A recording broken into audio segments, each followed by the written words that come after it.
And this one is a dueling card game where players are competing to build the longest chain of satellite cards by the end of the game. And the way these cards work is that they do come in different types, with certain types of cards only being able to connect to certain other types of cards. And you do want these cards side by side by the end of the game in order to create the longest chain as possible, but you don't actually have to play them in this order, and they don't have to be side by side throughout the game.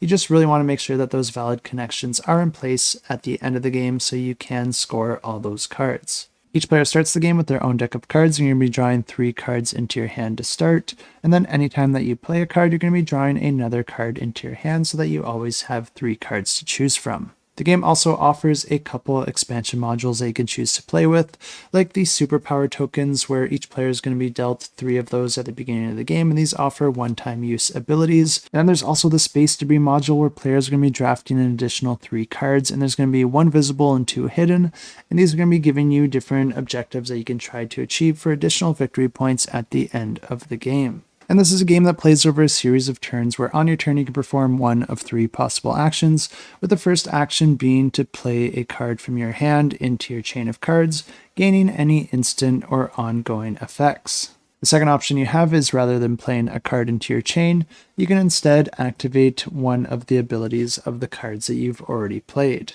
This can allow you to destroy cards of your own or your opponent's, swap different cards in different locations, or even copy the actions of other cards. But the third and final option that players have on their turn is to just choose any one of their cards to swap with an adjacent card. And this is nice because if there's any areas of your chain that are broken, you can use this to try and fix those connections. But another thing that is really cool about this is that since each of the players are playing in their own row, but they're both going in the same direction beside each other, your cards are actually considered adjacent to your opponent, so you can actually use this action to swap any of your cards with any of your opponents, so long as they do have a card in that same column.